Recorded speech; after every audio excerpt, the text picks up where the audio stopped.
से हमने परमपिता परमेश्वर के इस यथार्थ ज्ञान को स्वीकार किया है, हम उनकी शरण में आए हैं। उसके बाद से परमेश्वर ने हमें जितने भी सत्संग सुनाए हैं, हर सत्संग में ज्यादातर परमात्मा का एक ही जोर होता है कि सबसे पहले हम भगत बने, हम साधु बने। और साधु के विषय में गुरुदेव ने बताया कि साधु सो जो सीधा चाले।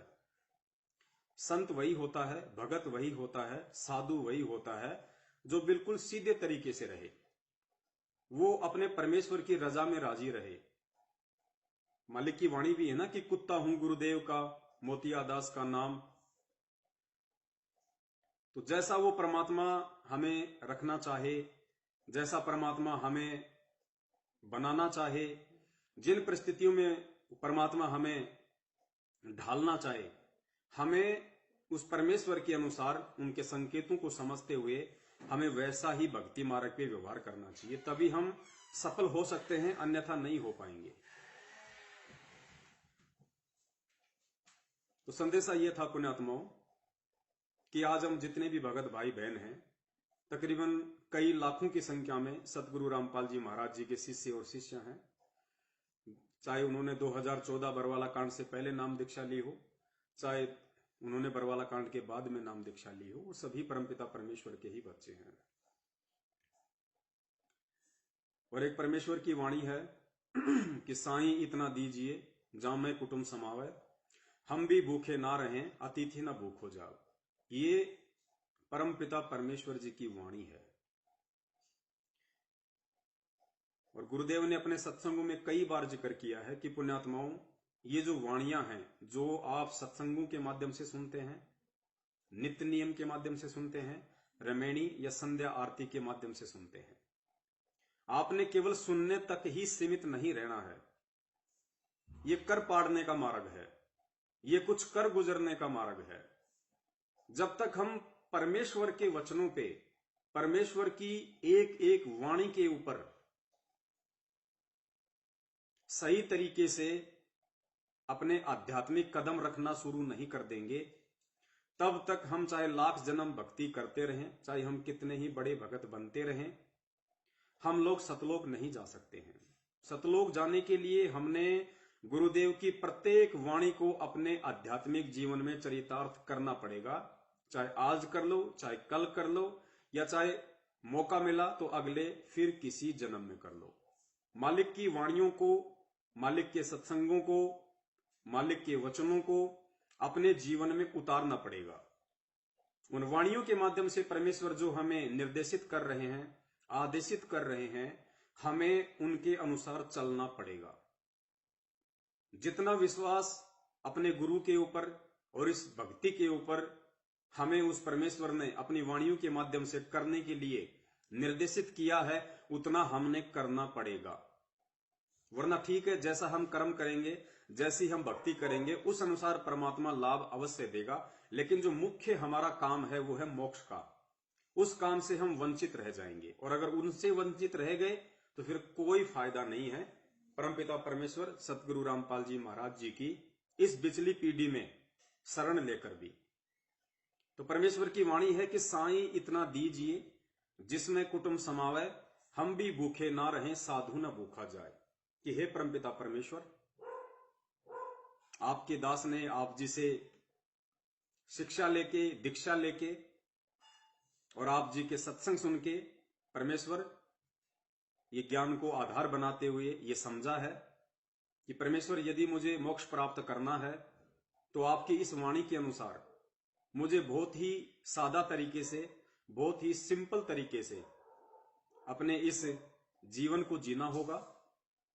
भले मेरे पास में माया कमाने के, पैसे कमाने के, धन इकट्ठा करने के लाख ऑप्शन आ जाएं, लेकिन परमात्मा उन सबको ठोकर मारते हुए, उन सबको ठुकराते हुए मुझे केवल आपके सत्संगों के अकॉर्डिंग, आपकी वाणी के अनुसार ही चलना होगा। तभी मैं आपके बताए रास्ते पर सही तरीके से चल पाऊंगा, अन्यथा कभी जीवन में सफल नहीं हो पाऊंगा। और पुण्यात्माओं, एक चीज नोट करने की है, मालिक की एक वाणी भी है, हम नित्य नियम में भी पढ़ते हैं कि कीट न जाने भृंग को गुरु कर ले आप समान। ये वाणी है परमात्मा की कीट न जाने भृंग को, कि भाई गुरु को कीजिए दंडवत कोटि कोटि प्रणाम, और कीट न जाने भृंग को गुरु कर ले आप समान। इस वाणी का सरलार्थ करते हुए गुरुदेव ने बताया कि एक कीड़ा होता है भृंगी, और वो क्या करता है, वो किसी भी कीड़े को पकड़ लेता है, किसी भी कीड़े को, चाहे कोई दूसरी प्रजाति का हो, किसी भी कीड़े को पकड़ के और वो दीवार पे चिपका देता है, किसी भी मिट्टी वगैरह के साथ में, अपनी लार वगैरह के साथ में। और उसके बाद वो क्या करता है, वो उसके पास आके बार बार जैसी भी उसकी आवाज होती है, भ्रंग भ्रंग भ्रंग भ्रंग, वो करता रहता है। और कुछ ही दिनों में वो जो दूसरी प्रजाति का जो कीट था जिसको दीवार पे चिपकाया था, उसकी आवाज सुन सुन के वो भी एक दिन वैसा ही हो जाता है, भृंगी। इसलिए परमेश्वर कहते हैं कि गुरु को कीजिए दंडवत कोटि कोटि प्रणाम, और कीट न जाने भृंग को, वो जो कीड़ा था, वो जो कीट था, वो उस भृंगी को नहीं जानता था, नहीं पहचानता था। तो कीट न जाने भृंग को गुरु कर ले आप समान। लेकिन उस सतगुरु के आशीर्वाद से, उस सतगुरु की मेहनत से, उस सतगुरु की आवाज से कुछ ही दिनों में ऑटोमेटिक वो भी वैसा ही बन जाता है, उसको मालूम भी नहीं पड़ता है। तो पुण्यात्माओं, ठीक यही स्थिति आध्यात्मिक जीवन में होती है। एक भगत जो परमात्मा से नाम उपदेश लेके अपना आध्यात्मिक जीवन शुरू करता है, और यदि उसका मकसद मोक्ष प्राप्त करना है, वास्तव में यदि वो भक्ति के मकसद से ही जुड़ा है और आत्म कल्याण करवाना ही यदि उसका मकसद था, तो उस आत्मा को एक दिन मालूम भी नहीं पड़ेगा, सतगुरु की संगति करते करते कब वो सतगुरु जैसा ही बन जाता है, उसको मालूम भी नहीं पड़ेगा। यही इस ज्ञान का सबसे बड़ा असर होता है। तो आध्यात्मिक जीवन में हमें कैसे रहना है, हमें कैसे चलना है, हमने किन किन मापदंडों का पूर्णतया पालन करना है, इस बात की यदि हमें सत्संगों से जानकारी ना हो पाए, किसी कारणवश सत्संग ना सुन पाने के चलते या साध संगति ना कर पाने के चलते, तो गुरुदेव ने इसका दूसरा सीधा सा तरीका बताया कि आप आध्यात्मिक जीवन में अपने गुरु को देख के चलिए। यदि आपका गुरु सच्चा है, सतगुरु है, शास्त्रों से आप जी को प्रमाणित हो चुका है, जो पहचान सतगुरु के विषय में बताई हुई है, और उसके बाद यदि आपने नाम दीक्षा ली है, तो फिर आपको वैसा ही आध्यात्मिक या सामाजिक जीवन जीना है जैसा कि आपका सतगुरु जी रहा है। तो जिन जिन भगत भाई बहनों ने परमपिता परमेश्वर सतगुरु रामपाल जी महाराज जी से नाम उपदेश लिया हुआ है, वो अपने पूज्य गुरुदेव जी के आध्यात्मिक और सामाजिक जीवन को देख सकते हैं कि किस प्रकार से उस परमात्मा की रहनी और करनी है, और वैसा ही वो परमात्मा आप और हम सभी को बनाना चाहते हैं। गुरुदेव ने बताया कि जीव पीव तो नहीं बन सकता, पीव कहते हैं परमात्मा को, और जीव आप और हम। तो गुरुदेव ने बताया कि जीव वैसे पीव तो नहीं बन सकता, परमात्मा तो नहीं बन सकता, लेकिन पीव के जैसा बन सकता है। और जब तक वो पीव के जैसा नहीं बनेगा, जब तक वो परमात्मा के जैसा नहीं बनेगा, तब तक वो भक्ति मार्ग में सफल नहीं हो सकता। तो बहुत सारे भगत भाई बहनों को समस्या आती है सामाजिक जीवन में, नाम दीक्षा लेने के बाद में, आध्यात्मिक जीवन में भी बहुत सारी समस्याएं आती हैं। तो उन्हें अपने सतगुरु को देख के चलना चाहिए, उन्हें अपने परमपिता परमेश्वर के पद चिन्हों पे चलना चाहिए।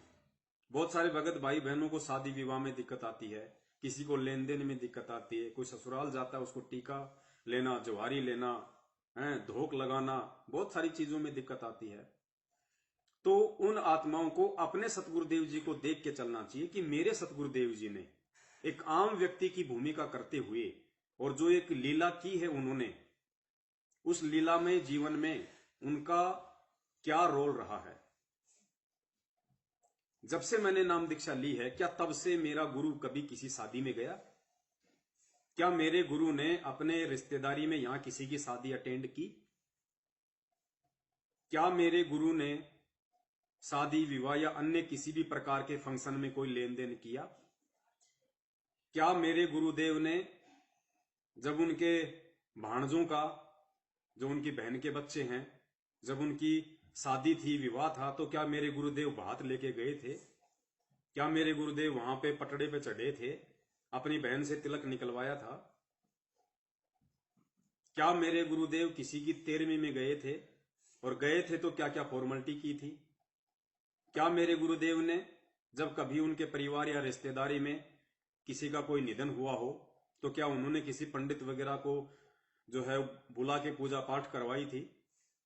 या जैसा उस पंडित ने निर्देशित किया था पिंड वगैरह भरवाने के लिए, मटके वगैरह फोड़ने के लिए, या अन्य किसी प्रकार के आडंबर करने के लिए, जो जो परंपरागत हैं, सदियों से चलते आ रहे हैं, क्या मेरे गुरुदेव ने कोई सहयोग किया? क्या किसी को नारियल भी लाके पकड़ाया? क्या नारियल के लिए 5 रुपए भी दिए गुरुदेव ने? आध्यात्मिक जीवन में आ जाइए, आध्यात्मिक जीवन में देख लीजिए अपने गुरुदेव को।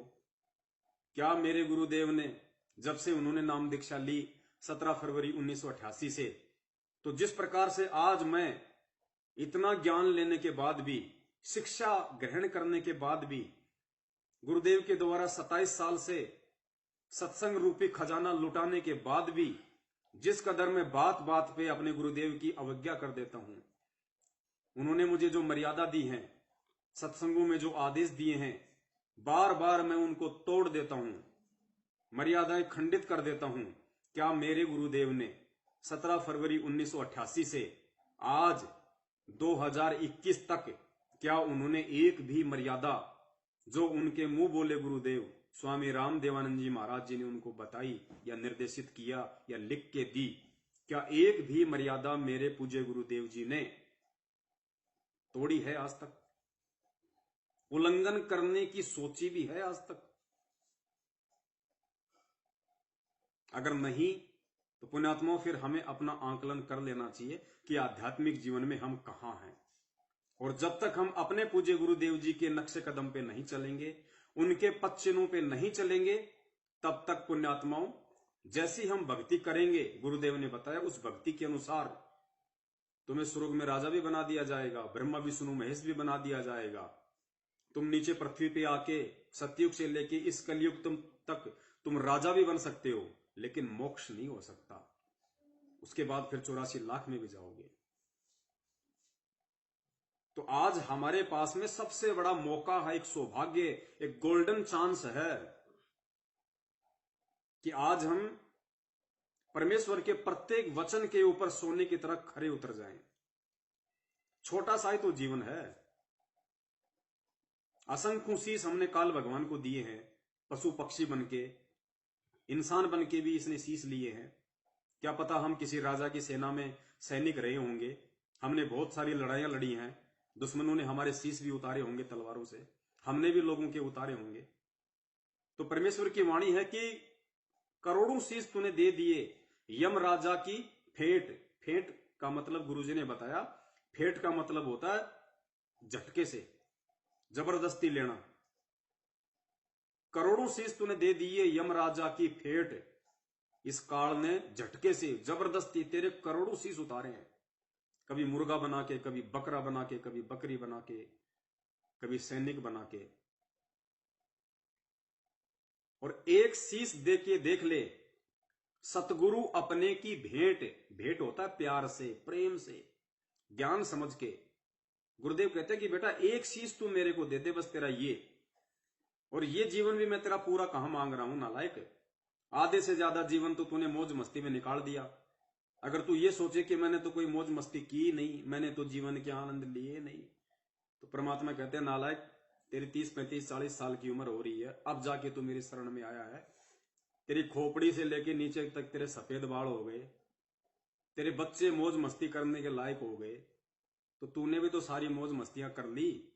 अब तो कम से कम ये आगे का बचा कुचा 10, 20, 15, 25, 30 साल का जो तेरा जीवन है, ये तो कम से कम तू मेरे को भेंट कर दे। देखो मांग रहा है परमात्मा हमसे, कह के मांग रहा है, जबकि ये तो बिना बिना कहे देना होता है, ज्ञान समझ के। लेकिन फिर भी वो परमात्मा देखो हमें पार करने के लिए, अपने बच्चों को समझाने के लिए कहता है, शीश एक दे के देख ले, सतगुरु अपने की भेंट। अपने सतगुरु को प्यार से ये शीश उनको सौंप दे। उनके चरणों में रख दे कि परमात्मा चाहे इसको काटो, चाहे जो मर्जी करो, ये दास का जो शरीर है, इस दास के शरीर के खून का एक एक कतरा परमात्मा आपका है। चाहे इस जन्म में पार करो, चाहे अगले जन्म में करो, चाहे अगले किसी जन्म में पार करो। इस दास का अपना कुछ भी नहीं है परमेश्वर, सब कुछ आपका है। और फिर परमात्मा ने शीश देने का मतलब बताया कि वे सतगुरु कभी ये शीश नहीं लेता। आध्यात्मिक जीवन में शीश देने का मतलब है अपनी इच्छाओं को खत्म कर देना, अपनी वासनाओं को खत्म कर देना, इस मान बढ़ाई और अहंकार को खत्म कर देना। और जैसा सतगुरुदेव जी ने अपने सत्संगों में मुझे बनने का निर्देश दिया है, साधु बनने का, भगत बनने का, संत बनने का, बस उस अनुसार मैं अपनी रहनी करनी करूं, गुरु की प्रत्येक आज्ञा का मैं पालन करूं, गुरुदेव की अवज्ञा करने की कभी मैं सौपन में भी ना सोचूं। जैसा मुझे गुरुदेव निर्देशित करें वैसा ही मैं करूं, उनके प्रत्येक वचन पे मैं खरा उतरूं। यह होता है आध्यात्मिक जीवन में सतगुरु को प्रेम से शीश भेंट करना। और पुण्यात्माओं, जब तक हम ये नहीं करेंगे तब तक हमारा बेड़ा पार नहीं होने वाला है। चाहे हम कितना ही दान कर दें, हम कितने ही यज्ञ कर दें, जितने यज्ञ करेंगे, जैसा दान करेंगे, वो अगले जन्मों में आपको मिल जाएगा, चाहे मानव शरीर में मिले या चाहे किसी पशु पक्षी की योनि में मिले। क्योंकि परमेश्वर कहते हैं कि धर्म तो दसके नहीं, दसके तीनों लोक, और खैरायत में खैर है कीजिए आत्म पोक। जो दान धर्म तुम करोगे अपने सतगुरु को, वो कभी भी निष्फल नहीं जाएगा। दान धर्म को तो काल को दिया हुआ भी निष्फल नहीं जाता। सतगुरु मानव जन्म प्राप्त करके देता है, काल आपको गधा कुत्ता बना के दे देता है। धर्म कभी भी निष्फल नहीं होता है। तो आज आप और हमारे को मौका मिला है और इस मौके को हमने चूकना नहीं है। तो जो संदेश आज परमात्मा संगत में जो दिलवाना चाहते थे, उसके लिए परमात्मा ने छोटी सी ये एक भूमिका बनवाई थी, ताकि हम आगे संदेश को आसानी से समझ सकें कि आज का हमारा सब्जेक्ट क्या है। तो परमेश्वर की जो वाणी है कि साईं इतना दीजिए जिसमें कुटुंब समावे, हम भी भूखे ना रहें और अतिथि ना भूख हो जाए। रिक्वायरमेंट ऑफ द फैमिली, परिवार की आवश्यकता, उससे ज्यादा मांगना एक भगत के लिए संत रामपाल जी महाराज जी का भगत होकर सबसे बड़ी मूर्खता होगी उसके आध्यात्मिक जीवन की। इससे अधिक यदि वो परमेश्वर से मांगता है या वो खुद अपनी तरफ से इससे ज्यादा कमाने की कोशिश करता है, तो ये उसके जीवन की सबसे बड़ी भूल होगी। बहुत सारी वाणियां हैं परमेश्वर की। एक वाणी में परमपिता परमेश्वर ने समझाया है हमें बड़े प्रेम से। माया का अंग है, दास को थोड़ी सी टूटी फूटी याद है, जितनी याद है उतनी दास आपको बताने की पूरी कोशिश करेगा।